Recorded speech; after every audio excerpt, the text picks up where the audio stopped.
Good morning, students. Today we shall discuss some important question of chemistry. तो let us see. सबसे पहले अपन question देखते हैं. If in any solid X atoms are present, then number of tetrahedral voids will be. तो first chapter solid state से आपका question है ये, और इसमें पूछा गया है कि किसी एटम में कितने एटम है. एक्स एटम है, कोई सॉलिड है, उसमें एटम्स कितने हैं एक्स. तो टेट्राहेड्रल वॉइड कितने होंगे अपने को बताना है. तो as we know that tetrahedral voids are double of atoms. Tetrahedral void क्या होते हैं, नंबर ऑफ एटम के डबल. और ऑक्टाहेड्रल वॉइड की बात यदि अपन करें तो ऑक्टाहेड्रल वॉइड किसके इक्वल होते हैं, नंबर ऑफ एटम्स के इक्वल होते हैं. तो यहाँ पे कौन से वॉइड का डिस्कशन अगले ने किया है, टेट्राहेड्रल वॉइड्स के बारे में पूछा है. तो टेट्राहेड्रल वॉइड कितने हो जाएंगे, एटम कितने बताएं अगले ने, एक्स एटम बताएं. तो टेट्राहेड्रल वॉइड यहाँ पे कितने हो जाएंगे, 2x, यानी नंबर ऑफ एटम का डबल. लेकिन ऑक्टाहेड्रल वॉइड पूछता तो ऑक्टाहेड्रल वॉइड अपन कितने बता देते, x बता देते. ऐसे ही नेक्स्ट क्वेश्चन अपन देखते हैं. Out of 1 m urea and 1.2 m glucose solution which has more value of vapour pressure. ध्यान दें, 1 m मतलब 1 मोलल यूरिया सॉल्यूशन है. 1 m का मीन्स क्या हो गया, 1 मोलल यूरिया सॉल्यूशन. ऐसे ही 1.2, ये भी स्मॉल एम है, यहाँ ध्यान रखिए, कैपिटल एम नहीं है, स्मॉल एम ही है. 1.2 m ग्लूकोज सॉल्यूशन. तो वेपर प्रेशर की बात कर रहा है, तो अपने को पता है कि वेपर प्रेशर कोई भी सॉल्वेंट है, सॉल्वेंट में अपन क्या ऐड करते हैं, नॉन वोलेटाइल सॉल्यूट ऐड करते हैं. तो नॉन वोलेटाइल सॉल्यूट ऐड करने पे वेपर प्रेशर क्या होता है, डिक्रीज. यानी सॉल्यूशन जितना ज़्यादा कंसनट्रेटेड होगा, वेपर प्रेशर उतना ही क्या होगा, कम होगा. तो यहाँ पे एक तो 1 m यूरिया सॉल्यूशन है, एक 1.2 m. तो मोर कंसनट्रेटेड यहाँ पे कौन सा है,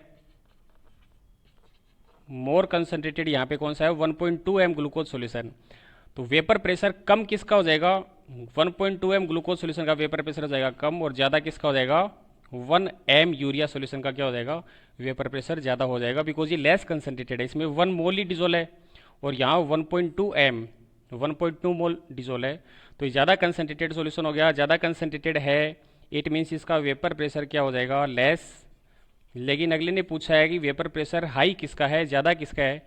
तो यहाँ अपन किसका बता देंगे, 1 m यूरिया सॉल्यूशन का वेपर प्रेशर क्या हो जाएगा, मोर हो जाएगा. ऐसे ही नेक्स्ट क्वेश्चन देखते हैं अपन.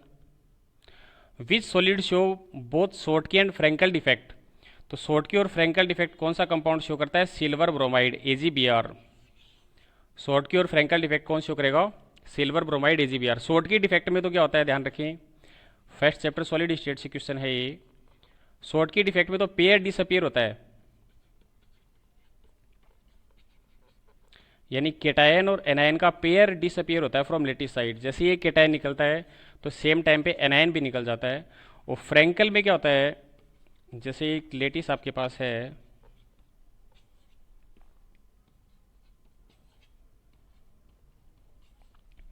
फ्रैंकल डिफेक्ट में क्या होता है, कोई आयन अपनी जगह छोड़ के इंटरस्टिशियल साइट में ऑक्यूपाई कर जाता है.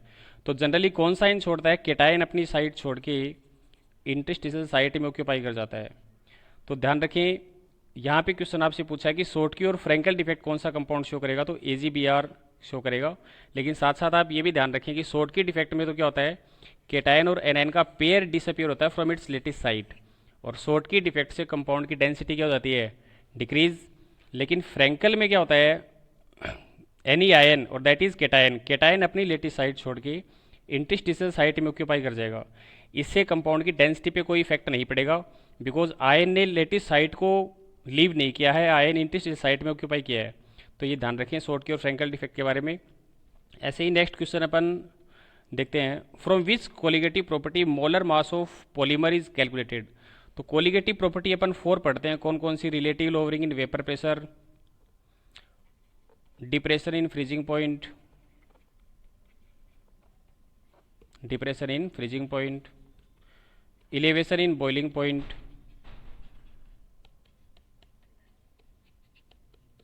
Osmotic pressure. Osmotic pressure. तो यहाँ आपको क्वेश्चन पूछा गया कि कौन सी कोलिगेटिव प्रॉपर्टी की हेल्प से पॉलीमर का मास अपन निकाल सकते हैं. तो मैक्रोमोलिक्यूल या पॉलीमर का मास निकालने के लिए हमेशा कौन सी कोलिगेटिव प्रॉपर्टी का यूज़ करते हैं? Osmotic pressure. ऐसे ही नेक्स्ट क्वेश्चन अपना आता है, what is the effect of dilution on specific conductance. यानी कोई सॉल्यूशन है, इलेक्ट्रोलाइट का सॉल्यूशन है, उसको डाइल्यूट किया जाए तो स्पेसिफिक कंडक्टेंस पे क्या इफेक्ट पड़ता है? As we know that dilution is directly proportional to lambda M. यानी सॉल्यूशन को डायरेक्ट सॉल्यूशन को अपन क्या करते हैं? डाइल्यूट करते हैं, वाटर उसमें ऐड करते हैं, तो मोलर कंडक्टिविटी क्या होती है? इंक्रीज। और डाइल्यूशन इन्वर्सली प्रोपोर्शनल होता है किसके? स्पेसिफिक कंडक्टेंस या कंडक्टिविटी के। तो यहाँ पे क्वेश्चन आपका पूछा गया है कि डाइल्यूशन का स्पेसिफिक कंडक्टेंस यानी के कंडक्टिविटी पे क्या इफेक्ट पड़ेगा? तो डाइल्यूशन करते हैं तो के यानी कि स्पेसिफिक कंडक्टेंस क्या होता है? डिक्रीज। और यहीं आपसे मोलर कंडक्टिविटी पूछा जाए तो मोलर कंडक्टिविटी क्या होती है? इंक्रीज। ऐसे ही नेक्स्ट क्वेश्चन अपन देखते हैं, if pH is equal 10 then what will be electrode potential of C। Solution की pH आपको दे रखी है कितनी? 10। तो उस C का इलेक्ट्रोड पोटेंशियल क्या होगा? तो एज वी नो दैट यहाँ पे हाइड्रोजन इलेक्ट्रोड की बात कर रहा है, तो हाइड्रोजन इलेक्ट्रोड के लिए क्या रिएक्शन होती है? 2H प्लस 2 इलेक्ट्रॉन गेन करके किस में कन्वर्ट होते हैं? H2 gas. तो इसका इलेक्ट्रोड पोटेंशियल निकालना है तो अपन कैसे निकालते हैं? EH प्लस H2 नेरनेस्ट इक्वेशन का यूज करके निकालेंगे, is equal E note H plus H2 minus 0.0591 upon N log 1 upon H plus. और H प्लस है कितने आयन? कितने यहाँ पे 2, तो 1 अपॉन H प्लस का क्या लग जाएगा? स्क्वायर। अब H प्लस की कंसंट्रेशन यहाँ पे नहीं दी अगले ने, तो H प्लस की कंसंट्रेशन अपन कैसे निकाल सकते हैं कि as we know that H plus is equal 10 the power minus pH। तो H प्लस की कंसंट्रेशन क्या हो जाएगी यहाँ पे? 10 दी पावर माइनस 10। तो ये H प्लस की कंसंट्रेशन की वैल्यू यहाँ पे अपन पुट कर देंगे। N की वैल्यू कितनी हो जाएगी? नंबर ऑफ इलेक्ट्रॉन एक्सचेंज कितनी है? 2। तो N की वैल्यू यहाँ पे कितनी हो जाएगी? 2 हो जाएगी। और H प्लस की कंसंट्रेशन रख देंगे 10 की पावर माइनस 10 का स्क्वायर, फिर से आगे अपन सोल्व कर देंगे। ई नोट H प्लस H2 की वैल्यू कितनी होती है? 0.0 वोल्ट। तो इसे आगे अपन सोल्व करके निकाल सकते हैं, बहुत इंपॉर्टेंट क्वेश्चन बनेगा ये। ऐसे ही नेक्स्ट क्वेश्चन अपन देखते हैं, for a reaction K is equal 0.02 second inverse what is the order of reaction. Rate constant K की वैल्यू दे रखी है 0.002 सेकेंड इनवर्स, और यहाँ से पूछा है इसका ऑर्डर। तो यहाँ पे कोई न्यूमेरिकल नहीं है, ध्यान रखें। K की वैल्यू दे रखी है तो आपको यहाँ पे क्या देखना है? K की यूनिट देखनी है। K की यूनिट सेकेंड इनवर्स है। सेकेंड इनवर्स से मतलब ये ऑर्डर कौन सा हो गया? First order. यूनिट यदि K की क्या होती? मोल पर लीटर सेकेंड इनवर्स, तो ऑर्डर क्या होता? जीरो ऑर्डर होता। Mole inverse litre second inverse होती तो ऑर्डर क्या होता? सेकेंड ऑर्डर होता। तो ध्यान रखिए यहाँ K की यूनिट दे रखिए क्या? Second inverse. तो यूनिट देके अपन आइडेंटिफाई कर सकते हैं रिएक्शन का ऑर्डर क्या हो जाएगा? फर्स्ट ऑर्डर हो जाएगा। ऐसे ही नेक्स्ट क्वेश्चन अपन देखते हैं, hydrolysis of ester what is the order of this reaction. Ester का जो हाइड्रोलिसिस होता है, एस्टर यानी कि इथाइल एसीटेट CH3COO C2H5, इसका आप हाइड्रोलिसिस करते हैं तो हाइड्रोलिसिस करने पे क्या फॉर्म होता है? CH3COOH plus C2H5OH। तो ये कौन सी रिएक्शन का एग्जाम्पल है? स्यूडो यूनिमोलिकुलर रिएक्शन का एग्जाम्पल है। इस रिएक्शन में वाटर एक्सेस में लिया जाता है। तो स्यूडो यूनिमोलिकुलर रिएक्शन अपन किसे बोलते हैं? The reaction having molecularity 2 but order is 1 is known as pseudo unimolecular reaction. तो यहाँ से यदि आपको मोलिकुलरिटी पूछता तो मोलिकुलरिटी तो अपन कितनी बताते? 2। मोलिकुलरिटी इसकी कितनी है? 2। बट इस रिएक्शन का ऑर्डर कितना है? 1। तो यहाँ पे ऑर्डर पूछा तो आपको ऑर्डर बता देंगे अपन, कितना बता देंगे? 1 बता देंगे। ऐसे ही हाइड्रोलिसिस ऑफ केन शुगर भी आपसे पूछता तो उसका भी आप ऑर्डर क्या बताते? 1 बताते। नाइट्रोजन पेंटाऑक्साइड N2O5 का डिकम्पोजिशन होता है, वो भी फर्स्ट ऑर्डर रिएक्शन का ही एग्जाम्पल होता है। जितने भी रेडियो एक्टिव डीके हैं, रेडियो एक्टिव डीके के जो भी एग्जाम्पल है वो भी सब किस में आते हैं? फर्स्ट ऑर्डर रिएक्शन के एग्जाम्पल में ही आते हैं। ऐसे ही नेक्स्ट अपन देखते हैं question, right chemical formula of half life of zero order reaction. तो तो जीरो ऑर्डर रिएक्शन के लिए integration rate equation T is equal आपके पास क्या आता है, x upon k zero. Half life ही निकालना है, तो हाफ लाइफ का फॉर्मूला क्या होता है, हाफ लाइफ को अपन रिप्रेजेंट करते हैं टी हाफ से, और हाफ लाइफ का फॉर्मूला क्या होता है, the time at which final concentration of reactant become half of the initial is known as half life period. यानी जिस टाइम पे रिएक्टेंट की फाइनल कंसंट्रेशन क्या हो जाए, इनिशियल का हाफ, उसे अपन क्या बोलते हैं, हाफ लाइफ पीरियड। तो ये जीरो ऑर्डर का आपके पास इंटीग्रेशन रेट इक्वेशन आपके पास है, इसका हाफ लाइफ निकालना है, तो when t is equal t half, तो एक्स कितना हो जाता है, इनिशियल कंसंट्रेशन का हाफ। इनिशियल कंसंट्रेशन अपन कितनी एज्यूम करते हैं, ए एज्यूम करते हैं, तो एक्स की जगह अपन ए बाई टू पुट कर दें, तो टी हाफ इज इक्वल क्या देगा, a upon two k zero. तो जीरो ऑर्डर रिएक्शन के हाफ लाइफ का फॉर्मूला आप क्या बता देंगे, t half is equal a upon two k zero. ध्यान रखें, यदि आपसे ये पूछा जाए कि how will you prove that half life period of zero order reaction is directly proportional to initial concentration of reactant, zero order reaction का half life है वो इनिशियल कंसंट्रेशन ऑफ रिएक्टेंट के डायरेक्टली प्रोपोर्शनल होता है, तो भी आप इसी फॉर्मूला से प्रूव करेंगे कि t is equal x upon k zero, when t is equal t half then x is equal a by two, और टी हाफ इज इक्वल किया जाएगा a upon two k zero.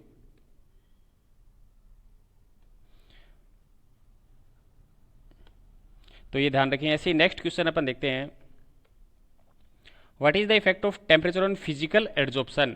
Physical adsorption पे temperature का क्या effect है, तो as we know that the process of adsorption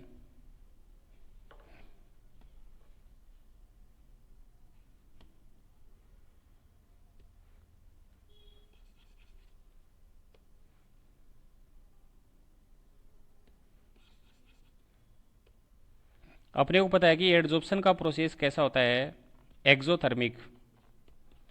adsorption का process कैसा होता है, एक्सोथर्मिक, यानी जैसे ही एड्जॉर्प्शन होता है तो हीट क्या होती है, इवोल्व होती है। तो फिजिकल एड्जॉर्प्शन पे टेम्परेचर का क्या इफेक्ट होगा कि टेम्परेचर यदि अपन इंक्रीज करते हैं तो फिजिकल एड्जॉर्प्शन क्या होगा, डिक्रीज। ले चेटलियर प्रिंसिपल के अकॉर्डिंग प्रोसेस एक्सोथर्मिक है, हीट इवोल्व हो रही है, तो आप यदि टेम्परेचर इंक्रीज करेंगे तो फिजिकल एड्जॉर्प्शन क्या होगा, डिक्रीज होगा। केमिकल पूछता हो तो केमिकल में क्या होता है, टेम्परेचर इंक्रीज करने पे रेट ऑफ रिएक्शन बढ़ती है, तो केमिकल एड्जॉर्प्शन क्या होता है, बढ़ता है। तो ये ध्यान रखिए, फिजिकल एड्जॉर्प्शन यहाँ पूछा गया है, तो फिजिकल एड्जॉर्प्शन या फिजिक्स ऑप्शन एक ही बात होगी कि टेम्परेचर इंक्रीज करेंगे तो फिजिकल एड्जॉर्प्शन क्या हो जाएगा, डिक्रीज हो जाएगा। ऐसे ही next question, water plus oil, वोट नहीं है, ध्यान रखें, water plus oil is which type of colloid. तो वाटर प्लस ऑयल कौन से कोलॉइड का एग्जांपल होगा, इमल्सन। ध्यान रखें, इमल्सन वैसे राजस्थान बोर्ड के सिलेबस से हट चुका है, सीबीएसई के सिलेबस से भी हट चुका है, लेकिन ये एग्जाम्पल पूछा गया है क्लासिफिकेशन ऑफ कोलॉइड से, तो वहाँ से एग्जाम्पल पूछा जा सकता है। ध्यान रखें, वाटर प्लस ऑयल कौन से कोलॉइड का एग्जाम्पल होगा, इमल्सन। ऐसे मिल्क भी किसका एग्जाम्पल होता है, मिल्क भी एग्जाम्पल होता है किसका, इमल्सन का। तो इमल्सन क्या होते हैं, जिसमें disperse phase and dispersion medium दोनों ही कौन सी स्टेट में हो, लिक्विड स्टेट में, उसे आप क्या बोलते हैं, इमल्सन बोलते हैं। ऐसे ही नेक्स्ट क्वेश्चन देखते हैं अपन, which ion of alum purify drinking water. Drinking water को कौन से आयन क्या करते हैं, एलएम की प्योरीफाई करते हैं। Sometime drinking water contains negative charge impurity of germs, bacteria, clay particles etcetera. Drinking water में किसकी इम्प्योरिटी होती है, नेगेटिव चार्ज पार्टिकल की इम्प्योरिटी होती है। जैसे ही आप एलएम डालेंगे, एलएम का फॉर्मूला क्या होता है, K2SO4 Al2SO4 whole thrice dot 24H2O। तो एलएम के कौन से आयन इसे न्यूट्रलाइज कर देते हैं, K plus Al+3। Potassium ion और एल्यूमिनियम आयन क्या कर देते हैं, नेगेटिव चार्ज इम्प्योरिटी को न्यूट्रलाइज कर देंगे, जिससे इम्प्योरिटी के पार्टिकल का क्या बन जाएगा, precipitate. Then water is filtered, उसके बाद वाटर को आप क्या कर लेंगे, फिल्टर कर लेंगे। तो ध्यान रखिए, ड्रिंकिंग वाटर को एलएम के कौन से आयन प्योरीफाई करते हैं, positive ion K plus Al+3। ऐसे नेक्स्ट क्वेश्चन अपन देखते हैं, write name of dispersion method which is use in making salt form freshly form precipitate. तो फ्रेशली फॉर्म प्रेसिपिटेट को यदि अपन कन्वर्ट करते हैं किसमें, कोलॉइड में, फ्रेशली फॉर्म प्रेसिपिटेट को कोलॉइडल सॉल्ट में जब कन्वर्ट किया जाता है तो इस प्रोसेस का नेम क्या होगा, पेप्टाइजेशन। पेप्टाइजेशन की डेफिनेशन भी आपसे पूछी जाए तो आप क्या बता देंगे, conversion of freshly form precipitate particle into colloidal particle और colloidal solution is known as peptization. Freshly form precipitate को कोलॉइडल सोल में कन्वर्ट करने का मेथड कौन सा हो जाएगा, पेप्टाइजेशन हो जाएगा। ऐसे ही नेक्स्ट देखते हैं अपन, out of ammonia and PH3 which has more value of bond angle. P block से क्वेश्चन है ये। अमोनिया की स्ट्रक्चर कैसी होती है, पायरामिडल, और PH3 फोस्फीन इसकी स्ट्रक्चर भी कैसी होती है, पायरामिडल स्ट्रक्चर होगी। तो यहाँ पे बॉन्ड एंगल ज़्यादा किसका होता है, NH3 का बॉन्ड एंगल क्या हो जाएगा, ज़्यादा हो जाएगा, बिकॉज नाइट्रोजन क्या है, मोर इलेक्ट्रोनेगेटिव है as compare to phosphorus. Nitrogen phosphorus के कंपेरिजन क्या है, ज़्यादा इलेक्ट्रोनेगेटिव है, जिससे यहाँ बॉन्ड पेयर और लोन पेयर में रिपल्सन क्या होगा, ज़्यादा होगा। Repulsion between bond pair and lone pair is more, that's why the value of bond angle in ammonia is more than that of phosphine. ऐसे ही next question, for detection of which ion brown ring test is use. Brown ring test कौन से ion के detection के लिए अपन use करते हैं, nitrate ion. Nitrate ion के डिटेक्शन के लिए हमेशा कौन सा टेस्ट यूज किया जाता है, ब्राउन रिंग, ब्राउन नहीं है, ब्राउन रिंग टेस्ट है, ध्यान रखें, पी ब्लॉक से क्वेश्चन है ये। तो brown ring test nitrate ion के डिटेक्शन के लिए अपन यूज करते हैं। ऐसे ही नेक्स्ट क्वेश्चन है, which noble gas can form compound. Noble gas के जनरली कंपाउंड नहीं बनते, लेकिन कौन सी नोबल गैस के कंपाउंड आपको मिलते हैं, जिनोन, बिकॉज जिनोन की आयोनाइजेशन एंथैल्पी क्या होती है, लेस होती है, because xenon has less value of ionization enthalpy. ऐसे ही आपसे पूछा जाएगा कि which noble gas is not present in our environment. कौन सी नोबल गैस अपने इन्वायरमेंट में नहीं प्रेजेंट है, तो कौन सी हो जाएगी, रेडोन। या कौन सी, which noble gas is radioactive, कौन सी नोबल गैस रेडियो एक्टिव, तो वह भी आंसर आप क्या बता देंगे, रेडोन बता देंगे। यहाँ क्वेश्चन आपका है कि which noble gas can form compound, तो आंसर क्या हो जाएगा, जिनोन। ऐसे ही नेक्स्ट क्वेश्चन है, what is the reason of colour of d block compounds. D block compounds या फिर ट्रांजिशन एलिमेंट के कंपाउंड अगला पूछे तो एक ही बात होगी, यहाँ ध्यान रखें, ट्रांजिशन एलिमेंट्स और डी ब्लॉक की जो कंपाउंड होते हैं वो नेचर में कलर्ड होते हैं जनरली। रीजन क्या होता है, unpaired electron in d subshell, because transition element have unpaired electron in d subshell which show d transition, जो क्या शो करते हैं, डी ट्रांजिशन। लेकिन कलर्ड होंगे कौन से, ध्यान रखें, जिसमें डी सबसेल में क्या मिलेगा, अनपेयर्ड इलेक्ट्रॉन। आपसे पूछ ले कि the compounds of scandium are always colourless, scandium के कंपाउंड हमेशा कलरलेस होते हैं, तो वहाँ पे आंसर आप क्या बताएंगे, because in compounds of scandium, scandium is always present in +3 oxy state having no unpaired electron in d subshell, so it do not show d transition, ये डी ट्रांजिशन शो नहीं करता है। तो आपसे यहाँ क्वेश्चन पूछा गया है कि ट्रांजिशन एलिमेंट के जो कंपाउंड होते हैं वो कलर्ड होते हैं, तो रीजन क्या बता देंगे, due to presence of unpaired electron in d subshell which show d transition by absorption of visible light and radiate complementary colour. Colourless कौन से होंगे, जिसमें डी सबसेल में इलेक्ट्रॉन क्या होगा, अब्सेंट। ऐसे ही नेक्स्ट क्वेश्चन अपन देखते हैं, what is the reason of lanthanoid contraction. Lanthanoid series है अपने पास, लेंथेनॉइड सीरीज में अपन लेफ्ट राइट जाते हैं, एटॉमिक साइज क्या होती है, सडन डिक्रीज होती है, डिक्रीज इन एटॉमिक साइज। ऐसा किस वजह से होता है, लेंथेनॉइड में कौन सा सबसेल मिलता है, इनर एफ सबसेल, और F subshell has large atomic size, so it has less shielding effect. का शिल्डिंग इफेक्ट क्या होता है, लेस होगा, और शिल्डिंग इफेक्ट लेस होगा तो effective nuclear charge that is Jeff क्या हो जाएगा, इंक्रीज। तो 1 मार्क में आपसे क्वेश्चन पूछा जाए कि लेंथेनॉइड कॉन्ट्रैक्शन का रीजन क्या है, तो अपन क्या बता देंगे, this is due to less shielding effect of f subshell and increase in effective nuclear charge, lanthanoid contraction take place.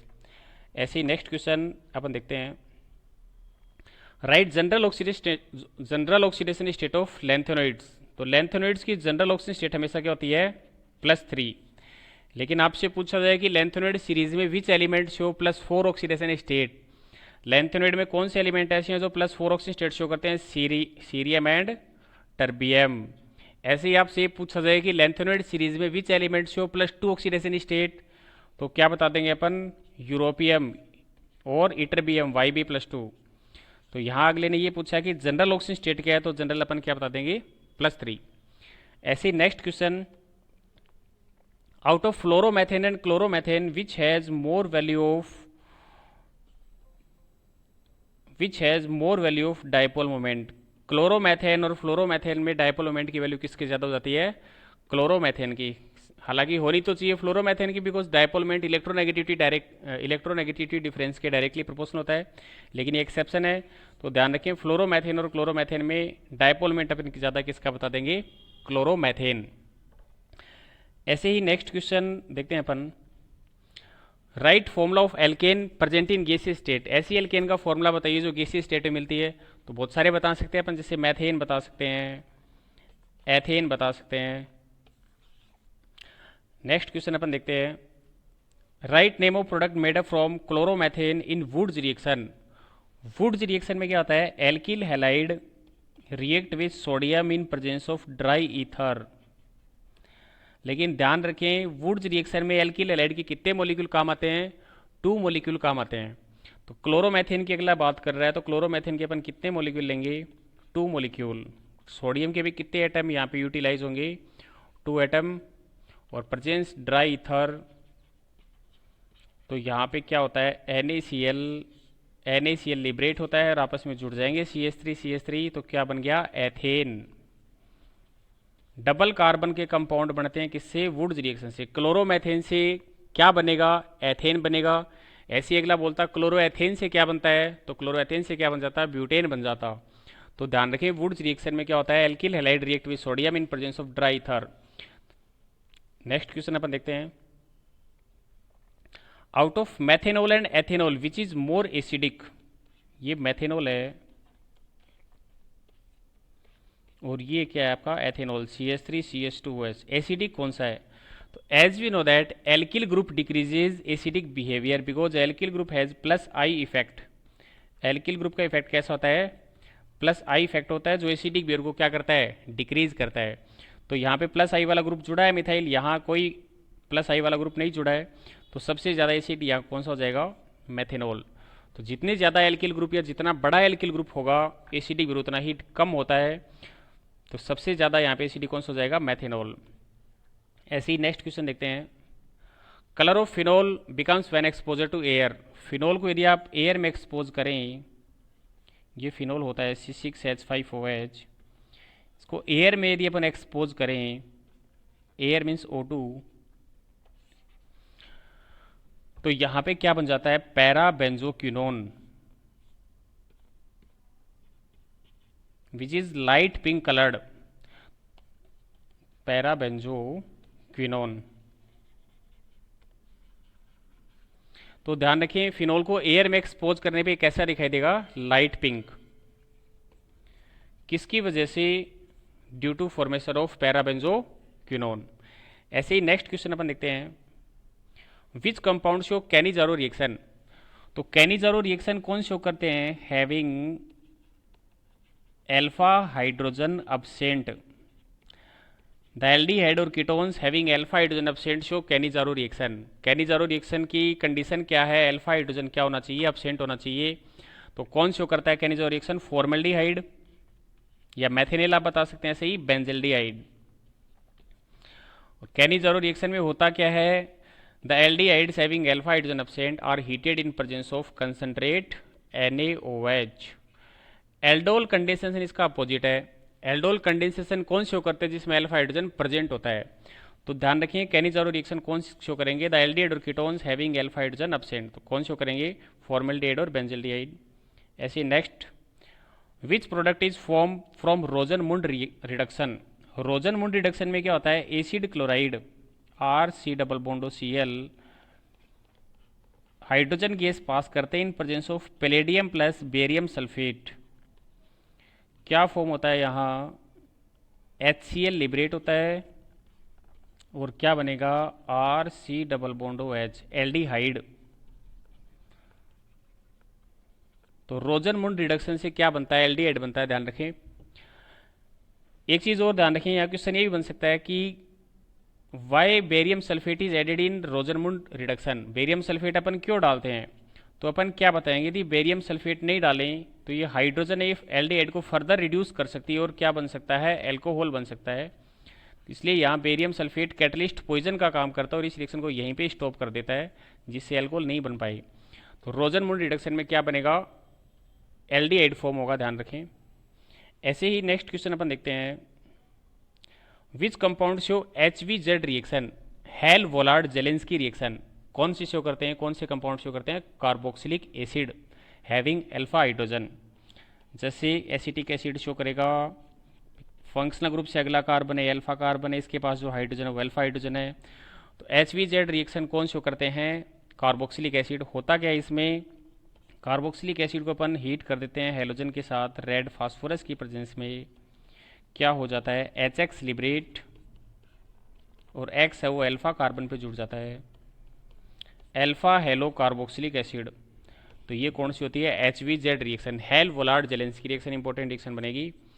तो HVZ रिएक्शन कौन सी करेंगे? Carboxylic acid. ऐसे ही next question, write formula of carboxylic acid having 3 carbon, formula of dicarboxylic acid sorry. तो dicarboxylic acid का मतलब उसमें 2COOH होने चाहिए, और अगला बोल रहा है कार्बन कितने करने हैं आपको? 3 करने हैं। तो 2 कार्बन तो दिखाई दे रही हैं, एक कार्बन आप बीच में और ऐड कर दें, तो ये हो जाएगा डाई कार्बोक्सिलिक का formula having 3 carbon atom. Name इसका क्या हो जाएगा? नेम यहाँ पर बता सकते हैं प्रोपेन, और कार्बोक्सिलिक कहाँ है? 1 और 3 पे, 1,3 डाई ओइक एसिड। और वैसे कॉमन नेम इसका क्या होता है? मेलोनिक एसिड, ये ध्यान रखें। ऐसे ही नेक्स्ट क्वेश्चन अपन देखते हैं, what is the acidity of primary amine. Primary amine RNH2 तो कितने H डोनेट कर सकता है? 2 डोनेट कर सकता है, तो इसकी एसिडिटी कितनी हो जाएगी? 2 डिग्री एमीन की एसिडिटी पूछता तो अपन कितनी बता देंगे? 1। 3 डिग्री की एसिडिटी कुछ नहीं होगी बिकॉज इसमें हाइड्रोजन नहीं है, ये ध्यान रखें। वैसे जनरली एमीन नेचर में कैसे होते हैं? बेसिक। क्यों होते हैं basic? Because they donate lone pair of electron. Amine की स्ट्रक्चर में नाइट्रोजन के पास लोन पेयर होता है, और लोन पेयर डोनेट करके ये बेसिक बिहेवियर शो करते हैं। यहाँ एसिडिटी पूछा गया है प्राइमरी एमीन की, प्राइमरी एमीन का फॉर्मूला RNH2, 2H डोनेट करेंगे यानी एसिडिटी कितनी हो जाएगी? 2 हो जाएगी। नेक्स्ट अपन देखते हैं, right the formula of compounds having mustard oil like smell.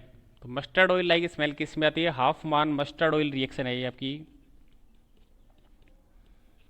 Half मान मस्टर्ड ऑयल रिएक्शन। हाफ मान मस्टर्ड ऑयल रिएक्शन में क्या बनता है? एल्किल आइसोथायोसाइनेट बनता है, जिसकी स्मेल कैसी आती है? Mustard oil like. जैसे एग्जांपल C2H5NCS। क्या होता है हाफ मान मस्टर्ड ऑयल रिएक्शन में? कार्बन डाइसल्फाइड के साथ हीट करते हैं अपन किसी एमीन को, RNH2, प्लस माइनस जोड़ सकते हैं आप। तो फिर जो प्रोडक्ट बनेगा उसे हीट करते हैं HgCl2 के साथ, तो आपका क्या फॉर्म हो जाता है? एल्किल आइसोथायोसाइनेट, जिसमें कैसी स्मेल आपको आएगी? मस्टर्ड ऑयल लाइक स्मेल आती है, तो ये ध्यान रखें। ऐसे ही नेक्स्ट क्वेश्चन अपन देखते हैं, what is the acidity of urea. NH2 C double bond NH2, तो कितनी इसकी एसिडिटी अपन बता दें? यहाँ पे 4H दिखाई दे रहे हैं, लेकिन यहाँ ध्यान रखिए 4H में से 2 ही पार्टिसिपेट कर सकते हैं, 2 रेजोनेंस से बिजी रहने की वजह से पार्टिसिपेट नहीं करेंगे, तो कितनी बता देंगे अपन? 2 बता देंगे। बेसिक, वैसे तो अब यूरिया आपको डाई बेसिक दिखाई दे रहा है क्योंकि 2 लोन पेयर है, एक NH2 यहाँ इसके पास, एक NH2 यहाँ, तो लेकिन दोनों डोनेट नहीं हो पाते हैं, एक ही डोनेट हो पाता है। तो यूरिया नेचर में कैसा होता है? मोनो बेसिक, क्योंकि एक लोन पेयर हमेशा रेजोनेंस में क्या रहता है? बिजी रहता है। ऐसे ही नेक्स्ट क्वेश्चन देखते हैं, from which compounds urea react to release nitrogen gas. Urea है, यूरिया को अपन हीट करें किसी एसिड के साथ, जैसे नाइट्रस एसिड के साथ हीट करें, या बेस प्लस हेलोजन जैसे NaOBr, सोडियम हाइपोब्रोमाइड के साथ हीट करें, तो भी यहाँ क्या होता है? नाइट्रोजन गैस निकलती है H2O प्लस CO2। तो आप ध्यान रख सकते हैं कि यूरिया में एसिड डाला, नाइट्रस एसिड, तो भी क्या रिलीज होगी? Nitrogen gas. बेस डाला, तो ये बेस ये इनडायरेक्टली NaOBr किससे बनता है? NaOH प्लस ब्रोमीन से। तो ध्यान रखिए यूरिया में एसिड डालने पे भी N2 गैस रिलीज होती है, और बेस डालने पे भी N2, लेकिन बेस के साथ ब्रोमीन यानी हेलोजन भी होना चाहिए। तो सोडियम हाइपोब्रोमाइड अपन डालते हैं तो क्या रिलीज होती है? नाइट्रोजन गैस रिलीज होती है। और इस मेथड का यूज़ अपन in quantitative estimation of urea, urea की क्वांटिटेटिव एस्टिमेशन में भी करते हैं। नेक्स्ट अपन देखते हैं, out of 6 and transbutene which has zero dipole moment.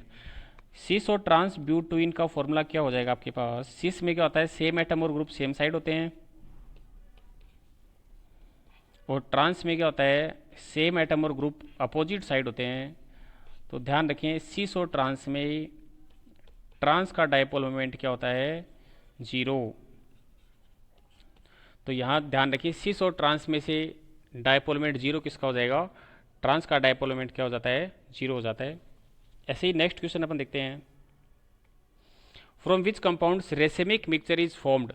कौन से कंपाउंड से अपन रेसेमिक मिक्सचर बना सकते हैं?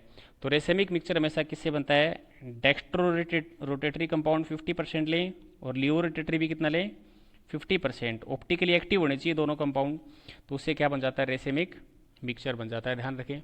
ऐसे ही next question, number of asymmetric carbon in tartaric acid. Tartaric acid आपसे पूछा जाए तो क्या बताएंगे अपन, देखिए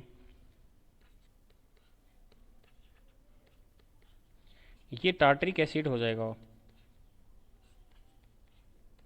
एसिमेट्रिक या किरेल कार्बन, एक ही बात होगी। किरेल कार्बन मतलब जिसकी चारों वैलेंसी क्या हो, अलग अलग। तो ये कार्बन किरेल है, इसकी चारों वैलेंसी अलग है। देखिए एक पे हाइड्रोजन, एक पे OH, एक पे कार्बोक्सिल, एक पे C। ऐसे ये कार्बन भी कैसा है, किरेल कार्बन है, इसकी चारों वैलेंसी क्या अलग अलग है, HOH, COOH और C। तो दो यहाँ कितने किरेल कार्बन हो जाएंगे, 2 किरेल कार्बन हो जाएंगे। आपसे पूछा जाए कि क्या ये टार्टरिक एसिड है, ये ऑप्टिकल आइसोमेरिज्म शो करेगा, तो अपन बोलेंगे नो, ये ऑप्टिकल आइसोमेरिज्म शो नहीं करेगा, बिकॉज इसमें प्लेन ऑफ सिमेट्री क्या है, प्रेजेंट है, ठीक है ना।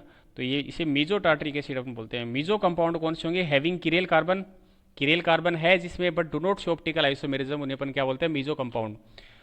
ऐसे ही नेक्स्ट क्वेश्चन अपन देखते हैं, write number of optical isomer of butane 2-ओल। तो ब्यूटेन 2-ओल का फॉर्मूला क्या हो जाएगा, ये ब्यूटेन 2-ओल है।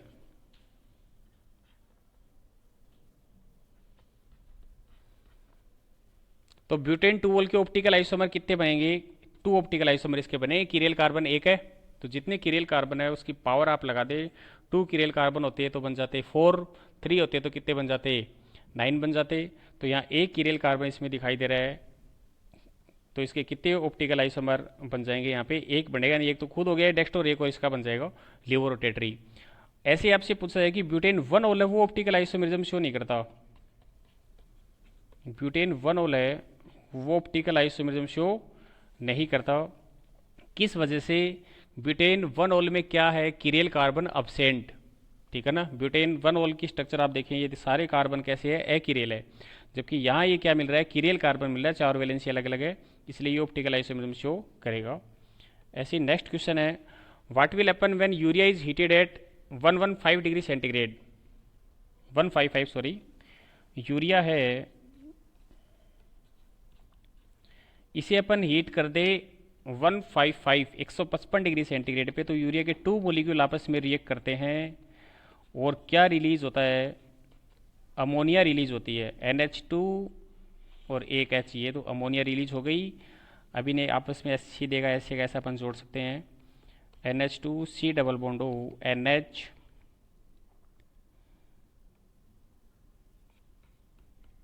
C डबल बॉन्ड O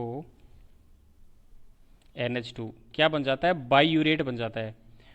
तो ये ध्यान रखें, अमोनिया को 155 पे हीट करते हैं, क्या बनता है, बाईयूरेट बनता है।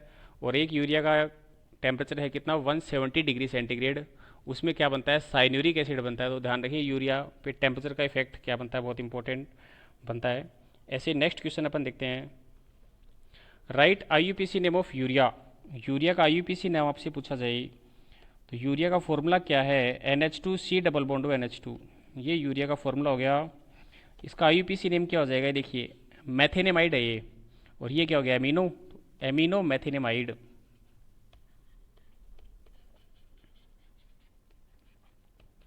यूरिया का IUPAC नेम क्या हो जाएगा, एमिनो मैथेनेमाइड। ऐसे नेक्स्ट क्वेश्चन अपन देखते हैं, maleic acid is which type of geometrical isomer. देखिए ब्यूट 2 इन 1,4 डाइओइक एसिड, इसके दो आइसोमर बनते हैं जिसे अपन बोलते हैं मेलेइक एसिड और फ्यूमेरिक एसिड। तो इसकी जो सिस फॉर्म बनती है, इसकी जो सिस फॉर्म बनती है इसी तो अपन क्या बोलते हैं, मेलेइक एसिड सिस फॉर्म बनेगी, इसी पर क्या बोलते हैं, मेलेइक एसिड। तो मेलेइक एसिड कौन सा आइसोमर हो गया, सिस। और ट्रांसफॉर्म बनती है, ट्रांसफॉर्म बनती है उसे अपन क्या बोलते हैं, फ्यूमेरिक एसिड। ये ध्यान रखें। और आपसे पूछा जाए सिस और ट्रांस में बॉइलिंग पॉइंट किसका ज़्यादा होगा, तो किसका बताएंगे अपन, ट्रांस का बॉइलिंग पॉइंट क्या होता है, ज़्यादा होता है, बिकॉज ये सिमेट्रिकल स्ट्रक्चर होती है। ऐसे ही next question, which compound do not show optical activity. कौन से कंपाउंड ऑप्टिकल आइसोमेरिज्म या ऑप्टिकल एक्टिविटी शो नहीं करते हैं, जिसमें कीरियल कार्बन क्या हो, कीरियल कार्बन प्रेजेंट होता है वो तो ऑप्टिकल आइसोमेरिज्म शो करेंगे, जिसमें कीरियल कार्बन अब्सेंट होगा वो ऑप्टिकल एक्टिविटी शो नहीं करेंगे, ये ध्यान रखें। ऐसे ही नेक्स्ट क्वेश्चन आता है, which directing effect of nitrobenzene show towards electrophilic substitution reaction. Electrophilic substitution reaction में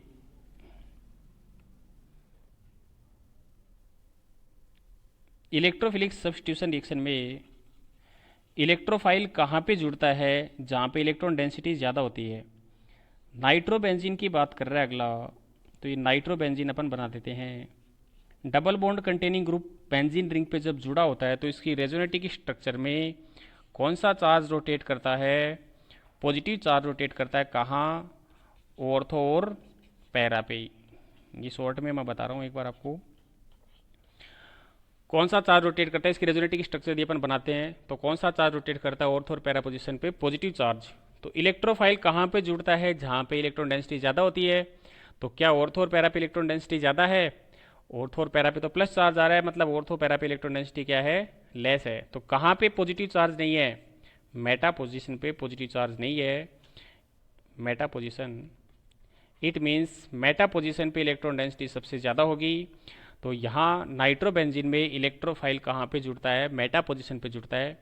तो नाइट्रो का कौन सा इफेक्ट हो गया यहाँ पे, मेटा इफेक्ट हो गया, ध्यान रखिए, मेटा डायरेक्टिंग इफेक्ट। इलेक्ट्रोफाइल कौन सी जगह जुड़ेगा, मेटा पे। न्यूक्लियोफाइल पूछ लेते तो न्यूक्लियोफाइल कहाँ जुड़ता, ऑर्थो और पैरा पे, because nucleophile nucleus loving group, तो न्यूक्लियस कहाँ है, यानी पॉजिटिव चार्ज कहाँ है, ऑर्थो और पैरा पे।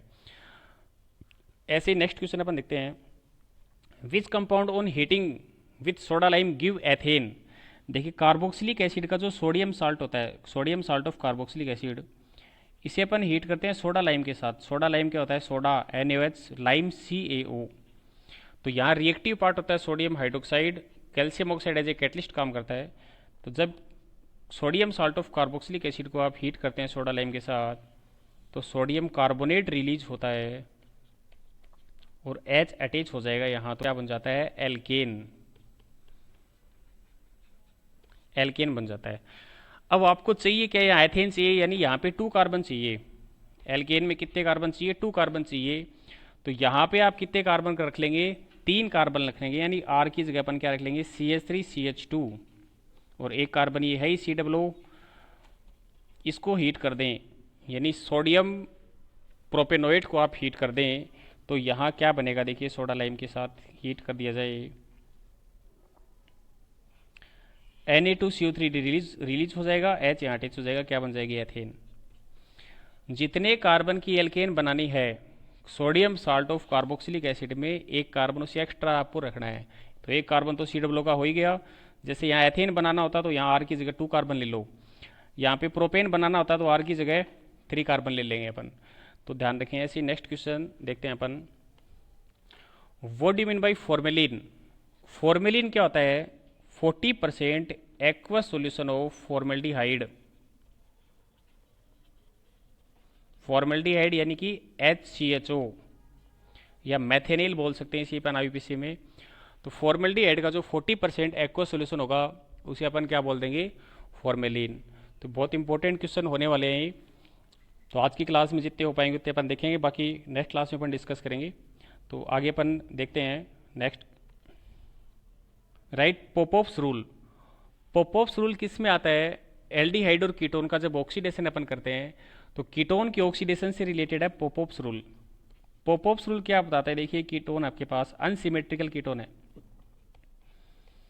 तो as we as we know that during oxidation of ketone breaking of CC bond take place. Ketone का जब ऑक्सीडेशन होता है तो सीसी बॉन्ड की ब्रेकिंग होती है। इसी वजह से कीटोन का जो ऑक्सीडेशन होता है वो ड्रास्टिक कंडीशन में आपको करवाना पड़ता है, बिकॉज सीसी बॉन्ड स्ट्रॉन्ग होता है, टूट नहीं पाता है, तो ऑक्सीडाइजिंग एजेंट भी आपको स्ट्रॉन्ग डालना पड़ेगा। तो पॉपऑप्स रूल क्या बताएगा, सीसी बॉन्ड टूटे तो कहाँ से टूटे, तो क्या बताता है Popoff's rule, C C bond break in such a way that C double bond group remains with smaller alkyl group. यानी जो सी डबल बॉन्ड है ग्रुप है वो हमेशा remains with smaller alkyl group, छोटे एल्किल ग्रुप के साथ जाता है। और बनता क्या है, कार्बोक्सिलिक एसिड। यहाँ से बॉन्ड टूटा, 2 कार्बन है, 2 कार्बन का कार्बोक्सिलिक एसिड बना दीजिए आप। ऐसे इधर भी 2 कार्बन, तो 2 कार्बन का कार्बोक्सिलिक एसिड, ही दो प्रोडक्ट ये बन जाएंगे आपके एथेनोइक एसिड के। तो यहाँ पॉपऑप्स रूल ही पूछा है तो आपको पूरा एक्सप्लेन करने की जरूरत नहीं है। पॉपऑप्स रूल जब आपसे पूछे तो आप क्या बताएंगे कि during oxidation of unsymmetrical ketone, unsymmetrical ketone का मतलब C double bond okay both side same alkyl group नहीं जुड़े हो। यहाँ देखिए सी डबल बॉन्ड ग्रुप है, इधर इथाइल ग्रुप जुड़ा, इधर मिथाइल ग्रुप जुड़ा, तो अनसिमेट्रिकल कीटोन हो गया। तो अनसिमेट्रिकल कीटोन का जब ऑक्सीडेशन कैरिड आउट अपन करवाते हैं, ऑक्सीडेशन कराते हैं, तो सी डबल बॉन्ड हमेशा किसके साथ जाता है, स्मॉलर एल्किल ग्रुप के साथ जाता है। इसे अपन बोलते हैं पॉपऑप्स रूल। ऐसे नेक्स्ट क्वेश्चन अपन देखते हैं, व्हाट इज नेटेलाइट। नेटेलाइट क्या है, तो mixture of alcohol plus ether, इसे अपन क्या बोलते हैं, नेटेलाइट बोलते हैं, और used as a substituent of petrol. Petrol की जगह पे इसे काम में ले सकते हैं as a substitute of petrol. तो ये ध्यान रखिए, नेटेलाइट क्या हो जाएगा, एल्कोहल प्लस ईथर का मिक्सचर। ऐसे next question, right chemical formula of Lucas reagent. तो लुकास रिएजेंट का फॉर्मूला क्या हो जाता है, concentrate HCl plus zinc chloride का जो मिक्सचर होगा, एनहाइड्रस जिंक क्लोराइड होगा। कंसनट्रेट HCl और एनहाइड्रस जिंक क्लोराइड का जो मिक्सचर होगा उसे अपन क्या बोलते हैं, लुकास रिएजेंट बोलते हैं। लुकास रिएजेंट का यूज अपन कहाँ करते हैं, distinguish between 3 degree 2 degree and 1 degree alcohol. 1 degree 2 degree और 3 डिग्री एल्कोहल को डिस्टिंग्विश करने में अपन किसका यूज करते हैं, लुकास रिएजेंट का यूज करते हैं। 3 डिग्री एल्कोहल में यदि अपन लुकास रिएजेंट डालते हैं तो क्या आता है यहाँ पे, white precipitate immediately, white PPT आता है। और 1 डिग्री लुकास 1 डिग्री एल्कोहल में जब लुकास रिएजेंट आप डालेंगे तो वाइट प्रेसिपिटेट बहुत देर से आता है, यानी आफ्टर हाफ आवर या फिर आफ्टर 1 आवर आता है, ध्यान रखें। ऐसे नेक्स्ट क्वेश्चन अपन देखते हैं, give an example of एम्बीडेंटेड ligand. एम्बीडेंटेड ligand कौन से होते हैं, having 2 donor atom but form only 1 coordinate bond with central atom. जिसके पास डोनर एटम कितने हो, 2, but form only 1 coordinate bond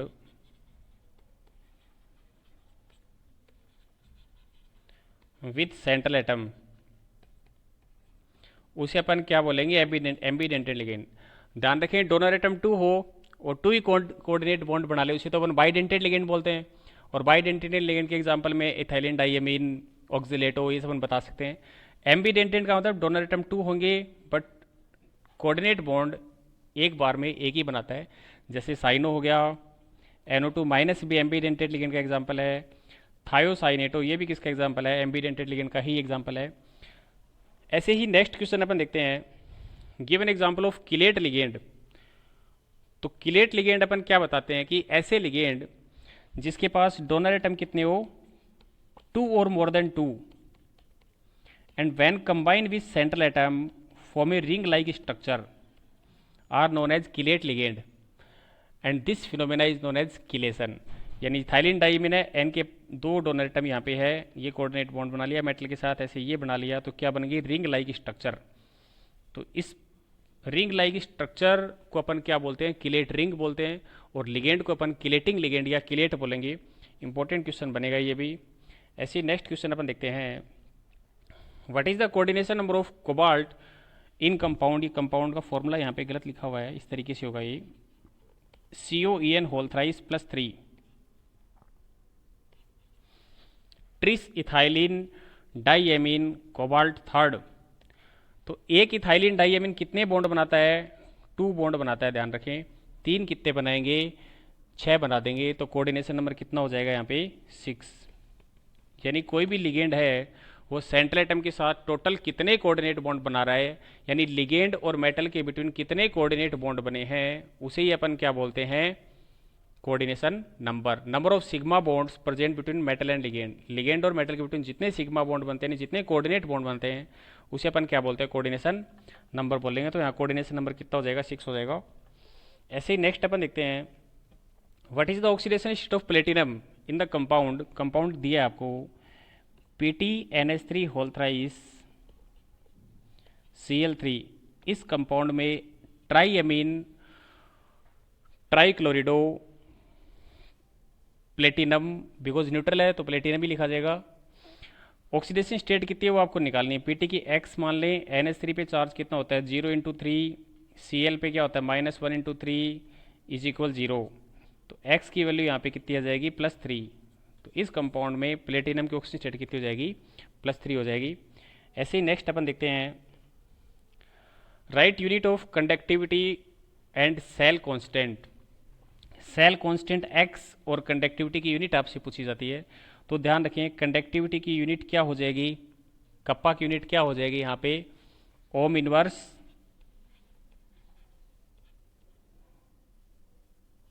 centimetre inverse. कैसे निकाल सकते हैं अपन? R डायरेक्टली प्रोपोर्शनल क्या होगा? L/A, या फिर आप क्या बता सकते हैं? Kappa is the reciprocal of 1 specific resistance. ठीक है, तो इससे आप निकाल सकते हैं कप्पा की यूनिट क्या हो जाएगी? Ohm inverse centimetre inverse. Cell constant x की यूनिट आप कैसे निकाल सकते हैं? L/A। तो क्या हो जाएगा? L क्या हो गया? मीटर में या सेंटीमीटर में ले लीजिए, एरिया मीटर स्क्वायर, तो यूनिट क्या आ जाएगी? Metre inverse. तो ये ध्यान रखें, इस तरीके से आप यूनिट निकाल के बता सकते हैं। नेक्स्ट अपन क्वेश्चन देखते हैं, यहाँ कौन सा हो?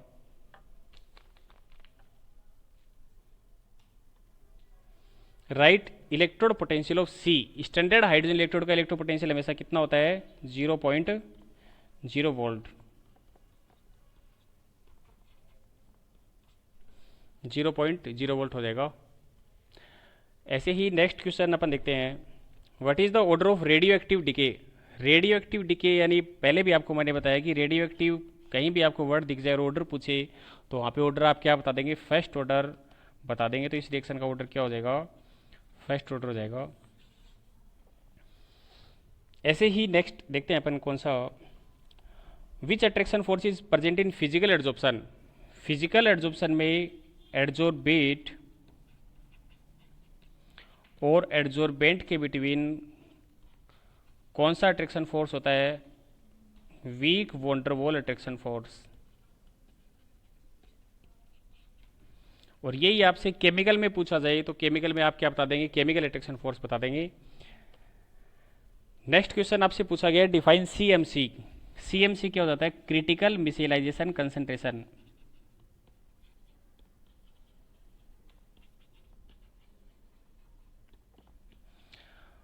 तो क्या बताते हैं अपन CMC? The concentration above which formation of micelle is possible. जिस कंसंट्रेशन के ऊपर मिसेल बन जाए उसे अपन क्या बताते हैं? CMC बताते हैं।